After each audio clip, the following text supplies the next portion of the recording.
प्रज्ञा को रील्स बनाने का बड़ा ही क्रेज है और वो दिन भर रील्स बनाती रहती है। खाते पीते घूमते फिरते घर में कॉलेज में रील्स बनाने के कारण प्रज्ञा पूरे कॉलेज में हाईलाइटेड है। जहां उसकी रील्स सभी को पसंद आते हैं, वहीं मनीषा चिंता में डूबी रहती है। एक रोज जब खाते हुए प्रज्ञा रील्स बना रही होती है, तब मनीषा कहती है, 1 मिनट भी चैन नहीं है इस लड़की को। ये नहीं कि खाना तो आराम से खा ले, लेकिन नहीं, अरे थोड़ी देर रील्स नहीं बनाओगी तो आसमान नहीं टूट पड़ेगा। अरे मम्मी, इसी को तो कहते हैं डिटर्मिनेशन। तुम नहीं समझोगी ये सब। भगवान, इस लड़की को सद्बुद्धि दे।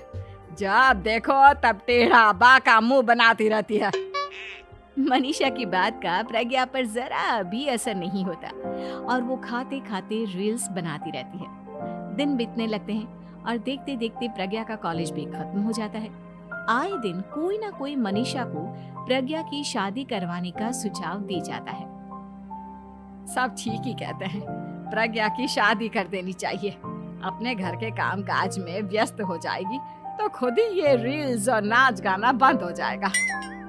मनीषा और प्रेम प्रज्ञा के लिए एक अच्छा लड़का ढूंढने लगते हैं और तभी विकी का रिश्ता प्रज्ञा के लिए आता है, जिसने प्रज्ञा को उसकी रील्स देखकर पसंद कर लिया था। अगले दिन विकी अपने माता पिता के साथ प्रज्ञा के घर पहुंच जाता है और प्रज्ञा साड़ी पहने हाथों में चाय की ट्रे लिए उनके सामने आती है। जब विकी को पसंद है तो हमें भी बहू पसंद है। बहन जी, आप बारात की तैयारी कीजिए। एक बार लड़का लड़की अकेले में बात कर ले तो अच्छा रहेगा। हाँ हाँ, क्यों नहीं। मनीषा विकी को प्रज्ञा के कमरे में भेजती है, जहां प्रज्ञा पहले से ही रील्स बना रही होती है। तभी विकी कहता है, आ गए आपके साजन जी। हमारे साथ ये रील्स कंप्लीट करती तो और भी अच्छा रहता। अच्छा जी, अब आ ही गए हैं तो बना ही लेती हूँ आपके साथ। दोनों मिलकर रील्स बनाते हैं। जब वी मीट और तुरंत पोस्ट भी कर देते हैं। फिर विकी कहता है, जब आप साड़ी में चाय लेकर आए तब मुझे लगा कि कहीं मैं गलत घर में तो नहीं आ गया। अब सही है। दोनों की शादी पक्की हो जाती है और शादी के दिन भी प्रज्ञा रील्स बनाने से चूकती नहीं। यहाँ तक कि बारात के समय भी नाचते हुए रील्स बनाती है। सभी लोग प्रज्ञा की तारीफ के पुल बांध देते हैं और प्रज्ञा नाचती गाती अपने ससुराल चली जाती है। सब कुछ अच्छा चल रहा होता है। प्रज्ञा यहाँ भी दिन भर हर चीज की रील्स बनाती रहती है। लेकिन कुछ दिनों के बाद जब सुनीता कहती है, बहू, ये रील्स के साथ साथ कुछ काम भी कर लिया करो। वैसे तुझे और क्या क्या बनाना आता है? मम्मी जी, वैसे तो सब कहते हैं कि मैं सब कुछ अच्छा बनाती हूँ, लेकिन मुझे लगता है कि मैं मैगी अच्छा बना लेती हूँ। हाँ, कॉफी भी अच्छा बना लेती हूँ और मुंह तो सबसे अच्छा बना लेती हूँ। हैं? अच्छा अच्छा। सुनीता अपना माथा पकड़ लेती है और कहती है, बहू, कुछ खाना बनाना भी सीख लेती। मम्मी जी, मैं लंबी प्लानिंग कर रही हूँ। जल्दी ही मैं इतनी फेमस हो जाऊंगी कि मुझे पैसे मिलने लगेंगे। हम दोनों सास बहू राज करेंगे, राज। नौकर काम करेंगी और लोगों की तो लाइन लगेगी हमसे मिलने के लिए। तेरा दिमाग खराब हो गया है क्या बहू? हंसी मजाक तक ठीक है, लेकिन इस तरह घर नहीं चलते। जितना जल्दी हो इस घर के तौर तरीकों को सीख लो।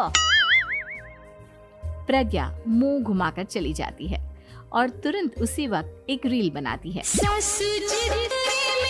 ये देख सुनीता का गुस्सा 7वें आसमान पर चला जाता है और विकी के घर आती ही सुनीता उसे सब कुछ बताती है। विकी भी अब प्रज्ञा की इन हरकतों से परेशान हो जाता है। तुम टेंशन मत लो मम्मा, मैं देख लूंगा। विकी कमरे में जाता है तो देखता है कि प्रज्ञा रील्स बना रही है। विकी बड़े ही प्यार से प्रज्ञा से कहता है, प्रज्ञा, इन सब के लिए मैं तुम्हें मना नहीं कर रहा हूँ, लेकिन फिर भी हर वक्त तो ये अच्छा नहीं लगता ना। समझने की कोशिश करो, मुझे भी तुम्हारा थोड़ा वक्त चाहिए।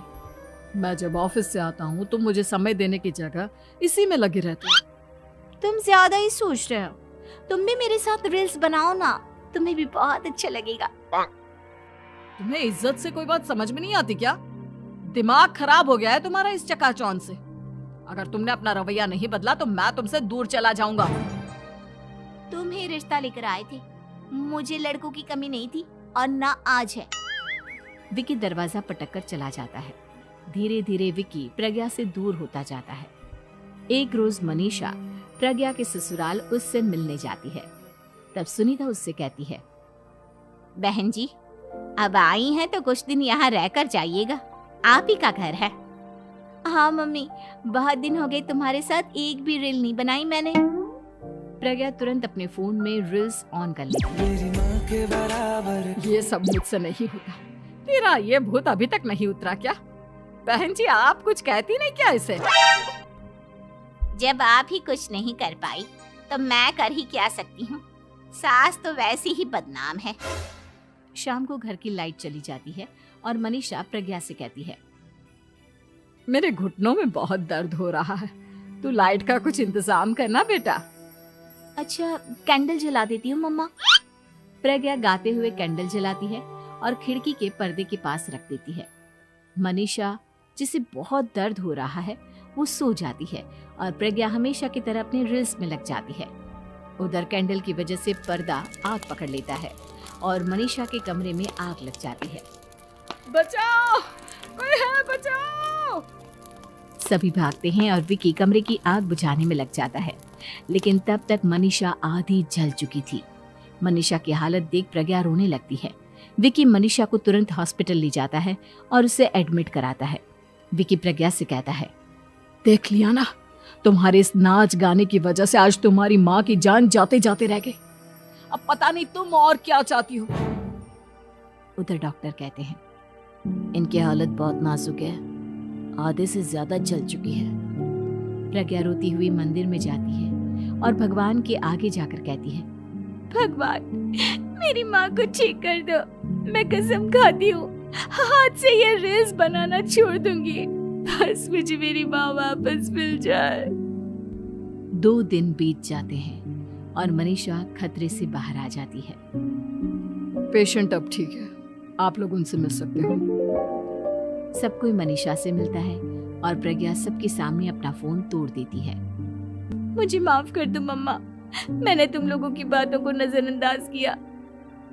बेटा, कोई भी चीज जरूरत से ज्यादा खराब है।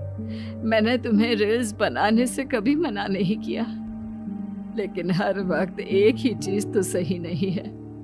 मैं समझ गई हूँ मम्मा, आई एम सॉरी। प्रज्ञा उस दिन से रील्स बनाना छोड़ देती है और पूरी तरह से अपने घर में लग जाती है।